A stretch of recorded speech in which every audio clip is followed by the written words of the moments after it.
What's up, everybody? Tim Anderson here, aka Renfell.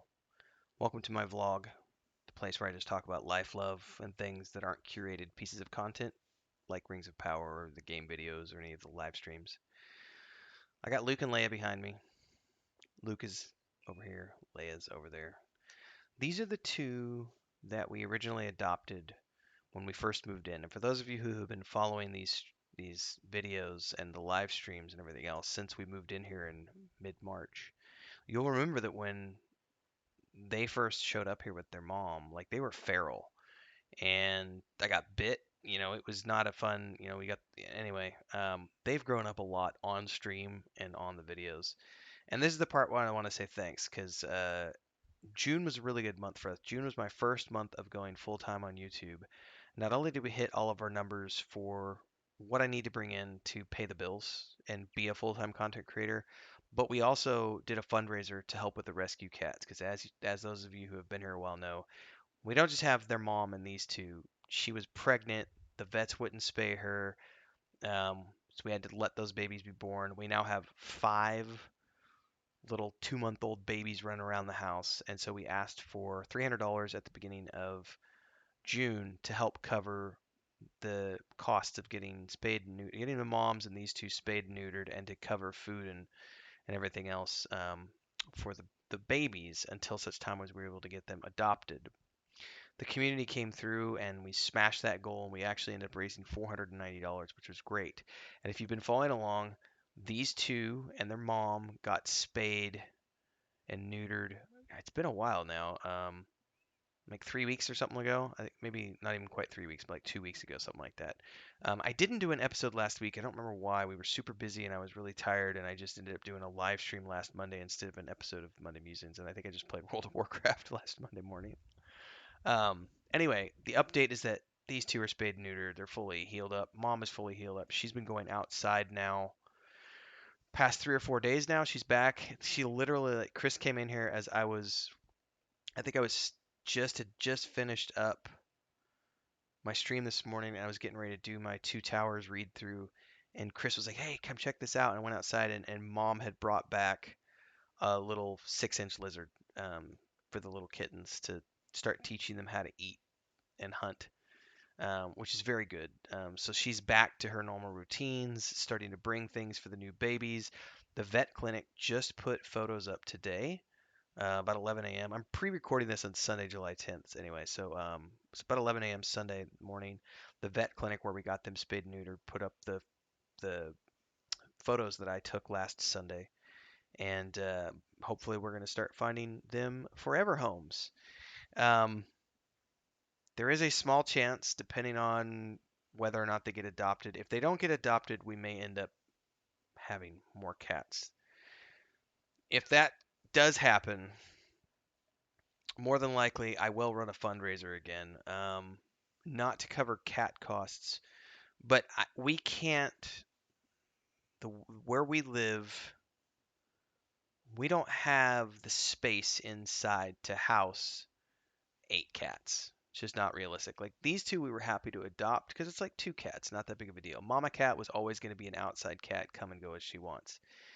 Well, if we end up getting if these 5 kittens end up sticking around, and we live in a small town where people don't really, that's why there's so many stray cats, because nobody wants cats. They all want dogs. People don't do pets out here. Anyway, if we end up keeping those 5 cats or they don't get adopted, I'm going to need to build some sort of an outside enclosure so that they can have some sort of an outside home that they can like come to and sleep in and find food and water in, so that they're not always coming in the house, because these are the only two that we need in the house. We don't need the other 6, the mama and the 5 babies. So if we can't find homes for them, that's a separate thing we'll do, um, because that'll be something that has to get built. And I would like to build them a really cool enclosure out back, and that would be a fun project to document here on YouTube, along with the Lord of the Rings Online chicken coop that we're building. So I'll keep everybody updated on that, for those of you who want to participate, because that would be if they don't get adopted within the next week or so, I'll know. And if that's the case, we're gonna have to get something built for them sooner rather than later, because Chris does not want another 5 kittens in the house, because it's too much. It's just too much. We do not have a big place, and trying to be good people and take in rescue cats, it's great to have a generous heart, but sometimes it's like it's just too much. Like there is a reason why some people would rather leave the animals outside and let them whatever's going to happen to them, or some people will go so far as to put things in the food and take care of it in a very evil manner, um, which I would hate to think of. So, I've talked about in previous episodes too, is this the risk of, them finding good homes. Some of the people who may adopt them might not be pet owners. They might like put them on a chain like the lady next door does with her cat, which really frustrates me. Or she did anyway, and that cat that passed away on our roof because it choked to death. Like Chris is really struggling with adopting cats to strangers or just trying to give them a good outside home. But we don't have any sort of outside anything. We just have a big backyard, and then there's the forest where they were born. There's an abandoned house in the forest beyond our property. And so Chris would like to build an enclosure if they end up staying. So I'll keep people posted because if that happens, we'll have to do a fundraiser because we don't have the funds to make that happen. Um, so stay tuned for that. In terms of last month was my first month going full time content creator or attempting to, and I had some minimum financial goals to hit, and we hit all those goals, which was amazing. That says a lot about you, the community, supporting me as a content creator. I really appreciate that. And this month, July, is my second month of going full time, and remains to be seen if we do as well this month. Last month in total, we raised about $1,300 between YouTube and the cat fundraiser. This month, we have a much more modest goal. The goal is $750 for the month. That is pre-tax and pre-stuff. So after taxes and all the other things get taken out, I will see $500 of that, roughly five to 550, somewhere in that ballpark, depending on things. Um, that's what I need to cover my basic cost of living. So I've been very transparent about my journey as a content creator. I don't need $3,000, $5,000, $10,000 a month. I'm not going to turn down $3,000, $5,000, $10,000 a month. And the channel, as the channel grows, I absolutely want to get to the point where this channel is making $5,000, $10,000, $20,000 a month and beyond as the channel grows. But where we're at right now, you okay, Lucas? Um, the goal for the month of July is $750.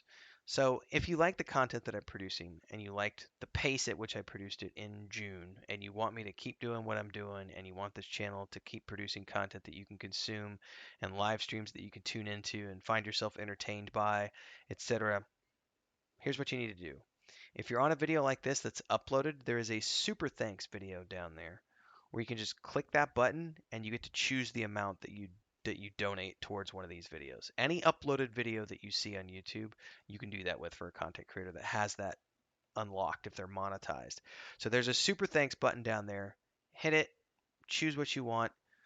That's a great way to contribute to the channel and to my journey as a content creator here on YouTube.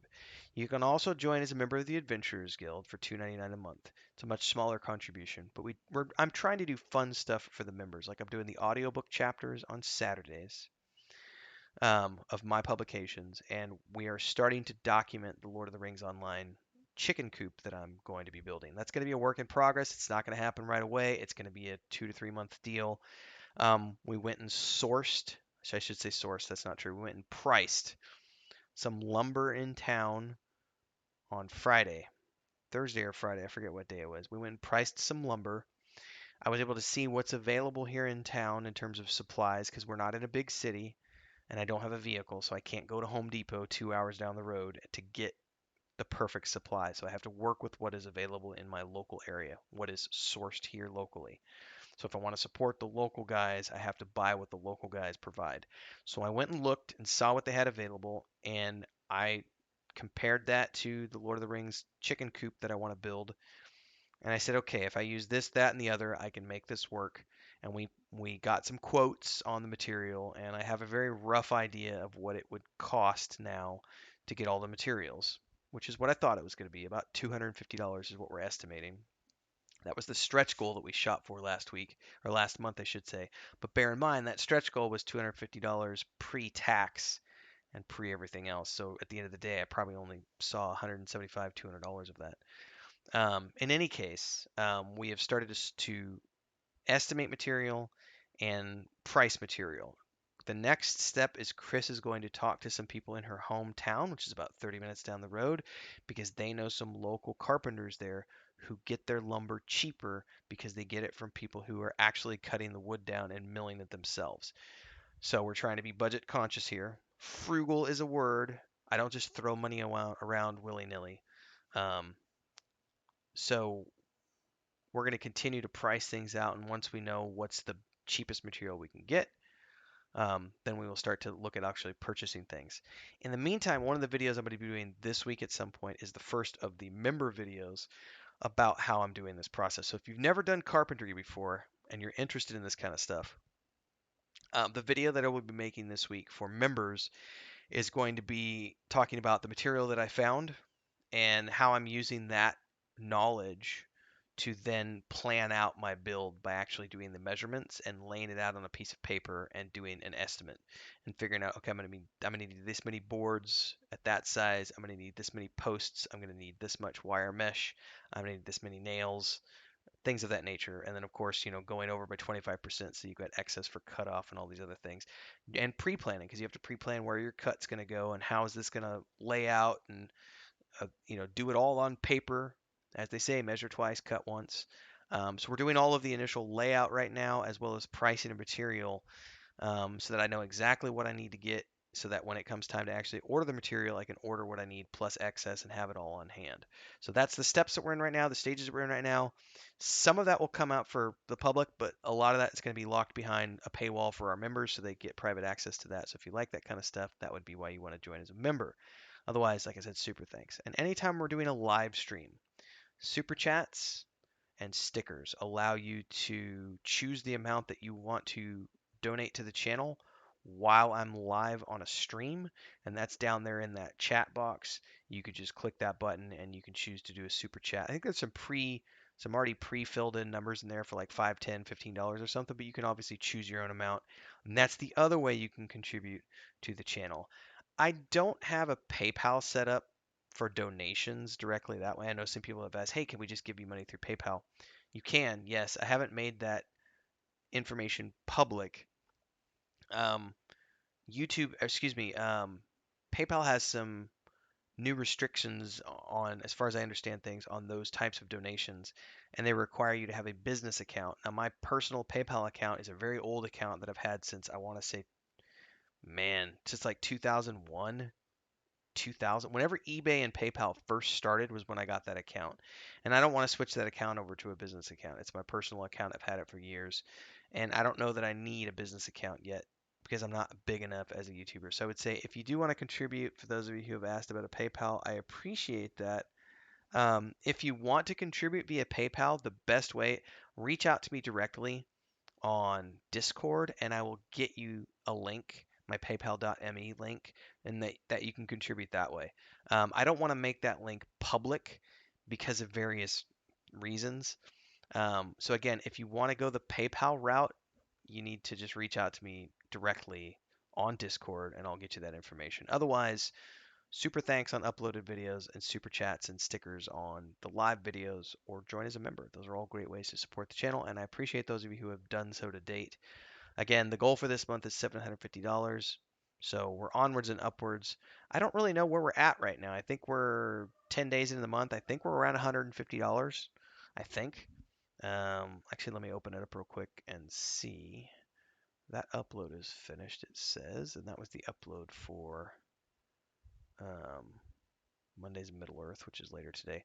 It hasn't finished processing the data for the 8th to the 9th. I'm recording this on the 10th, and I know we had like a $20 super chat yesterday during one of the streams, so that'd be another $20 plus, et cetera, et cetera. I think we're up around. Actually, it looks like we're up around $135 for the month so far. So ish.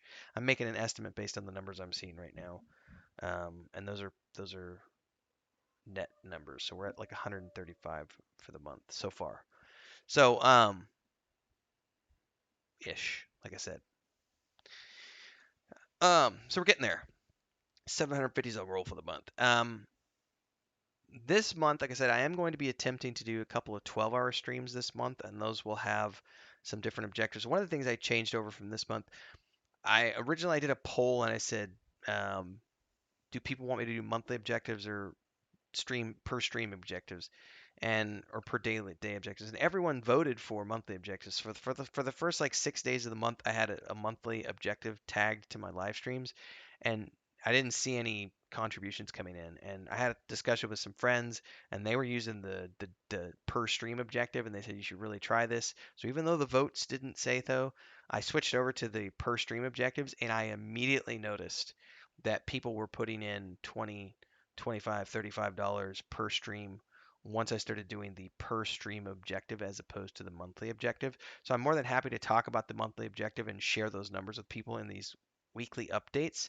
But moving forward, the data just shows that I'm getting better results per stream by having that objective bar on the bottom right where it says this is the objective for the stream, whether it's $35, $50, $100, or whatever, and I'm hitting objectives better that way. So that's just what the data shows moving forward. That's what I'm going to continue to do. So the schedule right now is still pretty much Monday through Saturday. Well, Monday through Friday, really. Monday through Friday, I'm doing a morning stream, an evening stream, and in the middle, I'm uploading a video or two sometimes per day. On the weekends, I'm streaming in the mornings, but I'm not streaming Saturday nights. And then Sundays I stream in the morning, but then at night I stream D&D on the Weave in the Void Twitch channel. So it's a little twisted. There are no plans to stream Saturday nights for the foreseeable future. Those are going to be either Minecraft with my brother and my nephew, which is what we've been doing for like 8 months. Right now, there's sometimes we don't play because they have rodeo, and those are the nights that I do Netflix with Chris. Also, the afternoons I'm doing Netflix with Chris. Mondays for the next couple of weeks. I might not stream on Monday nights for the next couple of weeks because I'm trying to do some housework and do some stuff with Chris. And we've kind of already hit all of our objectives with EverQuest, so I don't feel the need to keep playing when I've already hit level 50 with two characters on Monday nights. So Monday nights I might not stream for the next couple of weeks. If I do, it'll be something impromptu or maybe some World of Warcraft. On a gaming front, um, I'm not raiding in EverQuest 1 right now. I don't have any desire to raid Classic or even Kunark, but my static group and many of the people in the Raven Syndicate did want to. So we're sort of having people move to another guild that they found, which is a very, a casual raid guild that does raids Tuesdays and Thursdays with like an impromptu on Wednesdays. So if you do want to raid and you're part of the EverQuest community on the Yellowneck server, there's information up in the Discord, but it's basically Kel, who's part of our multi-stream teams, is putting that together, and he's coordinating between the two guilds to help people who want to raid go do that. In the meantime, um, I'm switching over to play World of Warcraft as my primary game, and some of us in the community are doing so as well because we're ramping up for Wrath of the Lich King this fall. I'm going to be continuing to play EverQuest. Kunark drops on the 21st, and I will be playing an Ixar shaman character with our static group starting on the 23rd. And once that happens, I'll be playing Saturday mornings and Sunday mornings along with Monday nights EverQuest. But moving forward from today, Tuesday nights will remain Lotro nights. Wednesday nights are now World of Warcraft nights for me, not EverQuest anymore. So Tuesday night Lotro, then Wednesday night is World of Warcraft. Thursday night is World of Warcraft with our multi-stream group, myself, Nathan, Sparrow, Idildor, and Maduros. Then Friday night is P99 with Nathan, Napalm, Sparrow, Bounty Code, Kel the Reaver, and Vendini on Friday nights. And then, of course, Saturday and Sunday mornings are still going to be EverQuest for the seeable future. The Saturday afternoon group that I was doing with Nathan for EverQuest 2, I honestly don't know if that's going to stay. Nathan's been we're both really busy on Saturday afternoons. He's got his stuff for Cringe Pony to do, and I'm finding that I would much rather spend my Saturday afternoons with Chris and do Netflix. And I also got to read I have to read The Two Towers on my Kindle and try to get those done before Monday morning. I also am producing the Mondays, and it's not just the Mondays in Middle Earth. I also have the audiobook episodes that I'm talking about for members. Those come out on Saturday afternoons. So I have to find time to do all that stuff. I'm still producing Rings of Power videos, and I've got other videos that I want to do this week. We just finished Stranger Things season 4, and I'm going to do a video about that because that was I honestly think that's some of the best television storytelling I've ever seen outside of Battlestar Galactica, the reimagined series. Like, it was so good.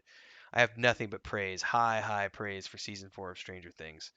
Um, Very good job all around. And now I've got to try to get caught up on other shows and other things, and I'm trying to do lots of YouTube and trying to make this a job. And to do that means I'm spending at least 10 hours a day. It's 8 to 10 hours a day minimum that I'm spending on YouTube as a platform, because I'm doing about 3 to 4 hours of streams in the morning, another 3 to 4 hour streams at night. So I'm at least streaming for about 8 hours a day, sometimes 10. Plus in the middle, I'm producing 1 to 2 videos per day. So it's 10 hours per day minimum on YouTube. And like I said, last month it paid off. I was able to raise about 1,300 bucks between everything.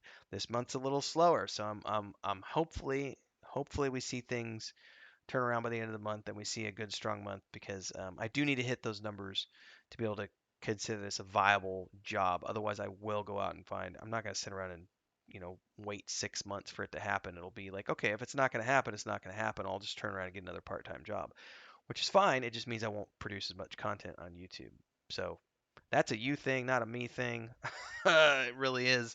If people like the content and they want the same of it, more of it, the same pacing or even more, then you know what to do. I've already talked about it. So let's uh let's go beyond. So we're gonna keep doing that for the month of July. Um, in between that, we're trying to get rid of these 5 kittens. Hopefully, find them good homes.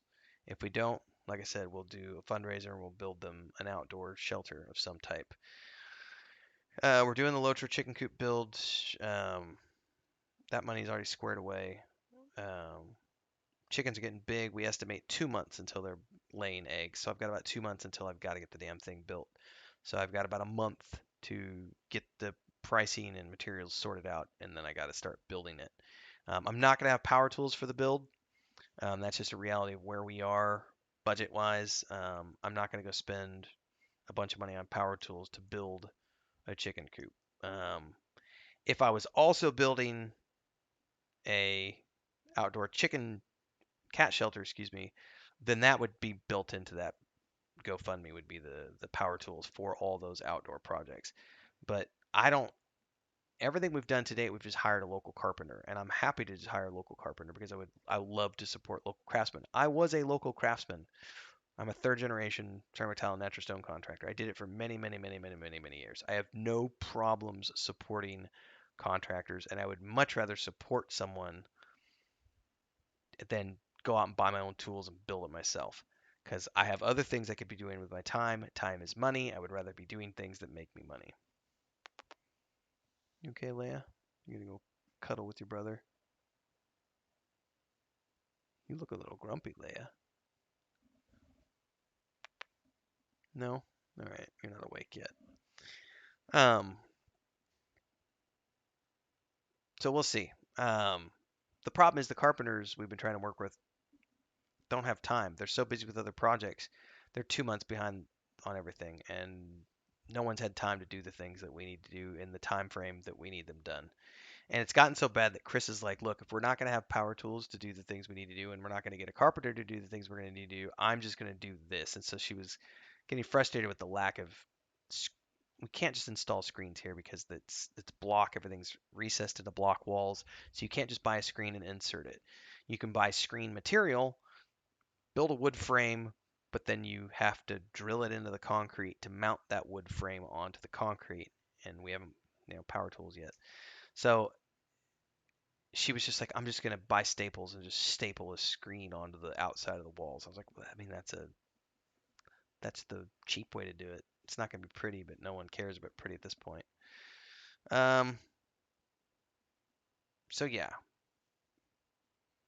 what else? Thinking about buying a car for the first time in 15 years. Have not owned a vehicle since 2007.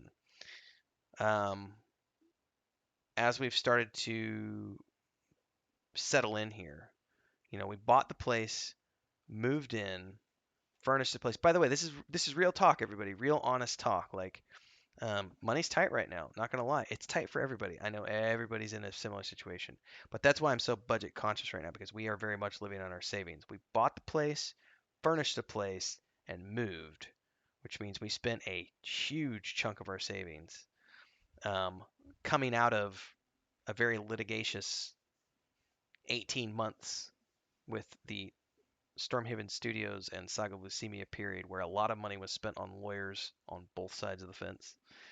Um, So we're very conscious of spending right now, which is why it's very much like a lot of people might go, "Oh, it's only $500 to buy a toolkit with a bunch of electric tools." Yes, it is only $500. But as I've mentioned in previous episodes, you know, I need to justify that $500 it, by having a lot of things that I need to build with those tools. Even as a contractor in my previous occupation, I didn't just go out and spend money. You don't buy tools unless you're going to need those tools to build lots of things. I'm not going to go buy a toolkit to build one thing, which is a chicken coop. If I'm gonna build a chicken coop and a cat shelter and I'm putting screens on the house and I'm building shelving and cabinetry and I'm doing 50 different things over the next 2 years, then yes, buying a power toolkit makes sense. But you don't just go blow money on something for one little project. I would rather get a contractor to do it if it's just one project. Again, coming back to there's no carpenters here that have time to do the things we need to do. Which is why at least for the chicken coop I don't want to, but I'll do it with a handsaw, a hammer and nails. Literally it'll get done with a handsaw, hammer and nails is how it'll get done. I'll literally have an old handsaw and I already bought, we call them 10 snips, but shears to cut sheet metal. I bought those to cut the chicken wire. They'll also cut sheet metal. Had to buy a hammer for something else. Had to buy a level for something else. So I'm starting to buy tools again for the first time in 15 years, which has been funny. To me, it's funny because I swore years ago I was like, I'll never buy tools ever again as long as I live, and here I am buying tools for my own house. We need a ladder. I think that's the next thing we're thinking about buying is a ladder. Um, but I got to get a handsaw. I need clamps. I need wood clamps. Um, but I'm gonna build that chicken coop with hammer, nails, and a handsaw. Oh, I need a speed square. I did buy a tape measure the other day. At least I have that, but I need a speed square. Have the hammer. I need a handsaw. I've got the snips and shears. But at this point, it's just going to be hammers, nails, tacks and staples, a speed square to level. Yeah, just little things. It's little things that you need, and then over time you start building these things up. Um, this is the mundane stuff, ladies and gentlemen. I still have not. I've just been so busy. I have not put together any of our documentation videos for when we first moved into this place and the documentation of what it looks like then compared to now. Because honestly, it's such a undertaking, and some stuff is just not going to get taken care of right away. That I can't. It's not going to be this thing where I can share a video every month. It's going to be like maybe every 6 months I do a video. So, because here's the reality: we moved in. The first thing that got taken care of was the office. I've showed this a couple times. We haven't done anything with the office once we got in here. Um, we rewired everything, got the air conditioner installed, put a bed in here, put the bookshelf, got our table slash desks set up so that we can at least work. That's it. We've not repainted. There's no light fixture. It's literally, you're not going to be able to see it if I pan it up. You might. I'm just going to show you documentation. You can't see that. There it goes. It's literally just a hole in the block ceiling, and that piece of there's a piece of rebar sticking out. That's to hang a ceiling fan on. It's just a light fixture just hanging from it. It's not pretty, and I don't, as much as I want to document the place, a lot of people look at these things and they want to see it pretty before you document it. They don't want to see the ugly, side of things. It's a joke on TikTok with Latinos all the time. I can say this because I live here and most of the year, and I'm married to a Mexican and have lots of Mexican friends down here. So the joke is, you're Mexican or you're Latino when you have this nicely furnished room and then you look up and you just have oh, it's literally you have a electric, it's just the electrical line running down wired to a socket and it's just hanging there. There's no fixture. Like I've been to so many houses here. It's a nice house, nice furniture, nice cabinetry, nice everything, and you look up and there's just a socket hanging from a ceiling box, just like here. That is so common throughout Mexico. And that's one of the jokes is someone's Latino when they just have a socket hanging out of a here's a nice office with $10,000 worth of equipment in it, and there's just a socket. It is what it is. We haven't repainted anything. We still need a bunch of doors installed. Um, Chris has done a lot of stuff. We had to fix the plumbing. I talked about that on stream, and I may have talked about that in one of our Monday Musings episodes.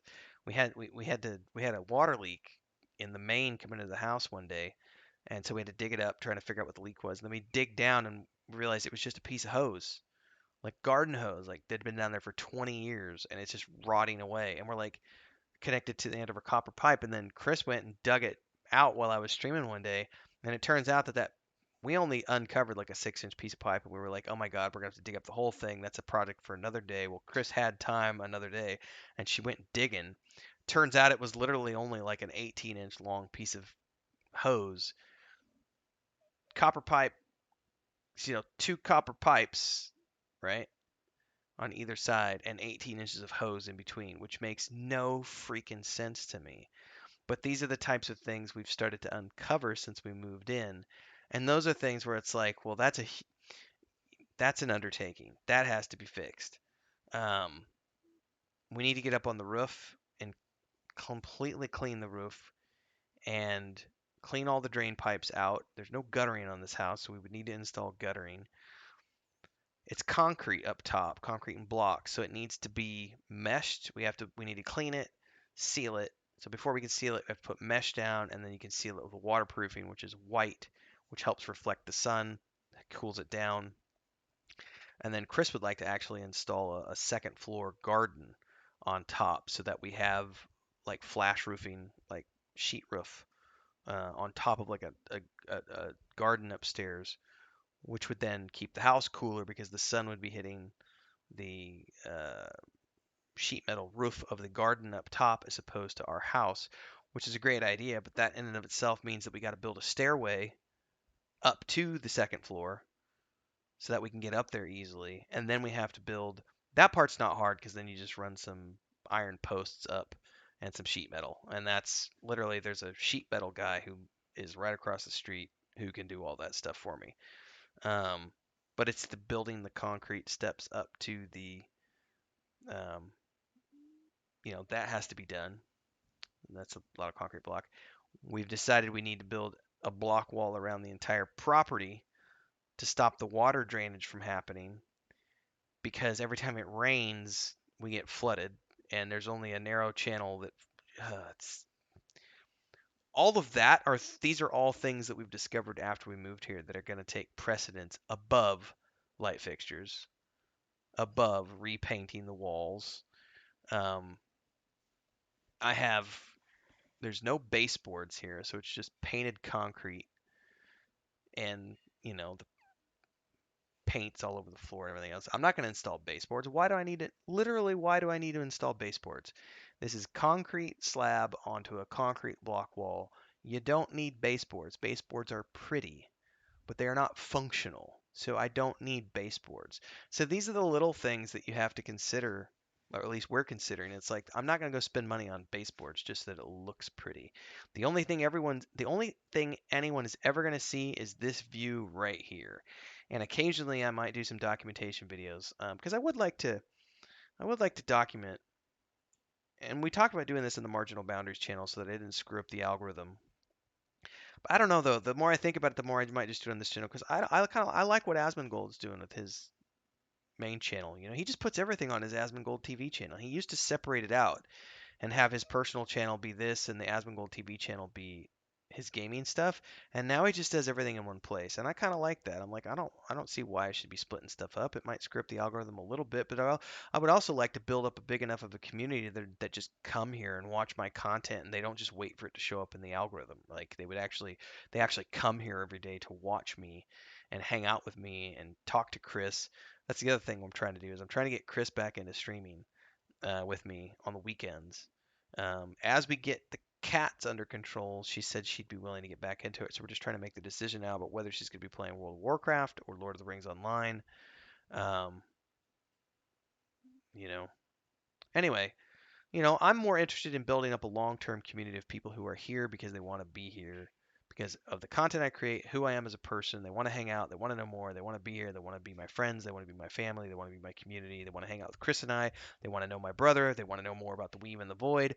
I don't want people who are just here to consume the content. Like, if that's all you're here for, that's great. But these types of episodes aren't going to be for you. Like, if you're only here for the Rings of Power videos, cool, awesome. Those videos make good money in terms of advertising revenue. So I'm happy to have those people here, but I would much rather have people who are like, oh, this Renfell guy seems pretty cool. He's got cats. He travels the world. He plays games. He's a writer. He's a game developer. He does this, that, and the other. He was a travel blogger. He was a public speaker. He was a construction worker. He was a dairy farmer. He was a rancher. Like, I'm an old guy. Like, I'm 42 years old, so I'm not someone like Asmongold who's in his early 30s. I'm not a young millennial who's going to capture that type of audience, but I feel like I have something to contribute. And so far, people have been enjoying the things that I can contribute, and I appreciate that. So I would like to do more of that. So I'm thinking the deeper I get into this, the more I think I'm going to maybe actually start documenting that process here. I would like to talk about everything. Chris doesn't want me to talk about the financial component. Like, she doesn't want me to talk about how much we paid for the place. Um, Whereas I would be happy to talk about how much it paid for the place, um, because I'm with marginal boundaries for many many years. One of the reasons that I became a best-selling guidebook for Cancun is because I talked about the costs of living in Cancun. So my guidebook was called How to Live Like a Local in Cancun, Mexico. And I lived there like a local for 8 years. And I lived in the city. I did not live in the hotel zone. So I didn't live in the tourist section of Cancun. I lived in the city where all the workers lived, where all the real people live, where you can find the Sears and Costco. And yeah, I lived in Cancun. And I lived like a local. I paid local rent prices. I learned my Spanish at the lavanderias, which are the laundromats. I literally learned like 80% of my Spanish by hanging out and just talking with the little old ladies who do your laundry. Because all they're going to do is sit there and watch novelas all day. And I'd show up and smoke a joint and go hang out for an hour while they're, you know, and then go do my stuff for the day. So I've always been a big fan of talking about the costs and everything else of living in a certain place and how to do things and etc. But Chris doesn't want me to talk about the price of what we paid for the place, and so that's a disagreement. It's an agree to disagree type of thing. So I don't know that I'll necessarily be able to talk about that per se, but I feel like there's still a lot of cool stuff that I could talk about and maybe have a blog series that's all about, buying a house in Mexico and what that's like and pros and cons of why you might want to do that. Pros and cons of living here, because we do live up in the States half of the year, usually. Um, this last couple of years being an exception because of all the pandemic stuff. And then this year we didn't go up specifically because it was the decision we were either going to go. This is literally what it came down to. I don't know. Some of you have been around long enough that you remember these conversations being had. The decision towards the end of last year, like around August, September, we were starting to talk about this, was my brother and I were doing a lot of research into buying a van and doing the whole van life thing, but not him. He was going to be the investor on the project with Chris and I. We were going to go three ways on it. Well, two ways really. But Chris and I were going to go up there with him, buy a van, renovate the van, document the entire process, then take the van on a road trip up from New Mexico through Colorado into Wyoming, document that whole process with a boatload of drone footage and photography and videography and stuff, build up an entire new TikTok account and everything else around it, come back from that trip and sell the van. And we did the math, ran the numbers, crunched everything, and we were thinking about doing that, and we could have done that and made about $10,000 to $15,000 in net profit after selling the van and everything else. However, in the middle of all of that happening, van prices started to just skyrocket because everyone was coming out of a year and a half of COVID and saying, screw cities. I don't want to live in the city anymore. I want to go do the van life thing. So I'm going to go buy a van. And so the cost of vans just skyrocketed. And so then it was like, well, if we do it now, we're not going to make any profit because that $15,000 that we thought we were going to make when we crunched the numbers originally in the 4 or 5 months during the planning stages, the prices went so high up that we were only going to be able to make $3,000 to $5,000, and it wasn't worth the 6 month time commitment if we were only going to make $3,000 to $5,000 at the end of 6 months. So then we said, well, if that's going to be the case, then we're not going to come up to the States in early 2022. Instead, we're going to buy the place, which we bought here. We're going to buy this place and move sometime in 2022. Now, we were originally going to move later in the year, but then when my contract ran out and the people I was working with decided that they were going to let investors dictate what they did with their company. um, I'd love to rant about that one. Um, Startup companies. I will never work for another startup ever again, because there is no loyalty in startups. There is only what the investors say, and they will people are more than willing to kick you to the curb if the investors tell them that you need to be kicked to the curb. Doesn't matter the numbers, just matters what the investors say. So when I found out in January that I was not going to be continuing, and I went, well, okay. I was offered a 3 month part time contract for February, March, and April, but the terms were so restrictive. And they had a clause in there for the new investors, had a clause in there that says that they could deny my payment for any reason if they didn't like something or the other. And I went, no, no, I'm a professional who's been doing this for 20 plus years. You're either going to pay me for my time or I'm not going to work against a clause that says for any reason whatsoever you could choose not to pay me. Like, So I chose to just walk away from that, and not take the part-time contract that was offered to me. So we just decided to move instead, because we weren't going to move here until the summer, and then we moved, about 6 months earlier than we thought we were going to. Um, so we didn't go up this year because we decided to move, get here, furnish, get settled in. I feel like we're pretty settled in now, apart from the cats. The cats were an unexpected thing, but otherwise we're pretty settled in now. We've got everything in our name now, other than the water bill. I think the water bill is the only thing that hasn't been switched over yet. But everything's in our name now. We still haven't gotten an address yet. We still don't have. I don't have an address. Like when I went to when I went to update immigration with my new address, because as a permanent residency holder, as a green card holder in Mexico, I have to go update them on my every change of residence. There's no number. Like even the hospital here, literally just is. It's on this street, but it says when it comes to the number, it's like sin numero without number. So we don't have a number. We literally don't have a house number for our house. And if you look on Google Maps, my house does not exist on Google Maps. It doesn't exist. There is a big empty space on Google Maps between the church next door and the property. We're between two places, and there's a big empty space on Google Maps where our house should be because there's nothing here. There's no house registered at this address, even though it's been here for 20 years. Think about that for a minute. Like that's how far out in the country we are. We're in a place where the house has been here for 20 years, but there's never been a registered home here. So I think Chris finally got the paperwork. I know she made the final payment on the to the notary like 2 weeks ago, and I think the final paperwork is here. Or it's supposed to be here it was the end of July. We just haven't gone in yet to the office. But once we have that final paperwork in hand, we can actually take that into the city. It's the city planner. What's the word for it? City Works, Public Works, something like that. We can take all our paperwork in and they can assign us an actual house number, or they can look at the original plans for the city and say, oh, your house is supposed to be designated this number. Here's your actual number, and they can put it on the paperwork. And then once we have that paperwork in hand, I can then submit that to Google to put me on the map. And once I've done that, I can actually then have a house address. Because right now, even like to order off of Amazon, Amazon threw up a bunch of errors the other day because I wanted to order something. And like, we don't recognize that you have a valid address. We can't send anything to you. And I was like, well, this is going to suck if I need something from Amazon. Um, Fun parts of living in the countryside. I'm 45 minutes in. Holy shit, ladies and gentlemen. Anything else? Weaving void stuff. That Kickstarter's coming sometime. We thought it was going to be in late July. Might actually be early August now. We're still dealing with logistics. There's a blog post that went up today on the Patreon page which talks more about that. Also, just letting people get clear of the 4th of July holiday and all the spending that they did for gas and barbecues and everything else, and let people recuperate a little bit before we ask them to spend money again. But also just looking at the actual numbers and crunching numbers and seeing what we need to get done. We had a great conversation with Skinny and his wife about they're going to do some dice bags for the campaign, for the Kickstarter campaign, so people can get some really cool handmade dice bags from a really cool couple of people. Um,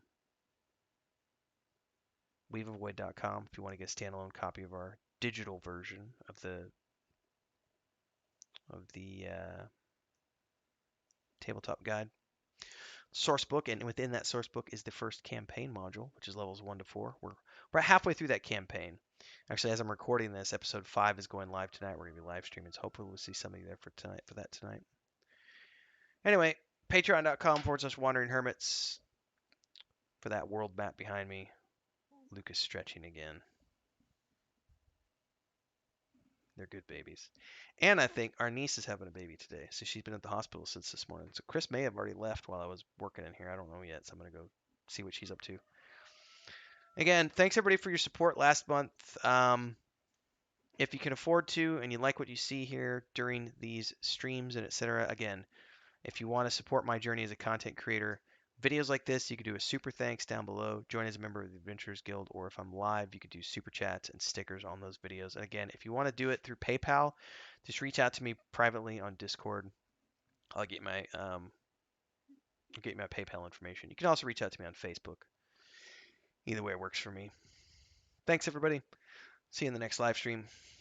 Until then, stay safe, stay healthy, and don't let cats breed like that. If you're gonna have cats, be responsible. Don't just let them run around and be unspayed and unneutered. I feel like what was his name? Bob, the guy who's the Price of Right host for all those years. He would always end it with like, "Spay and neuter your pets." I'm gonna say the same thing. Spay and neuter your pets, ladies and gentlemen. Mm.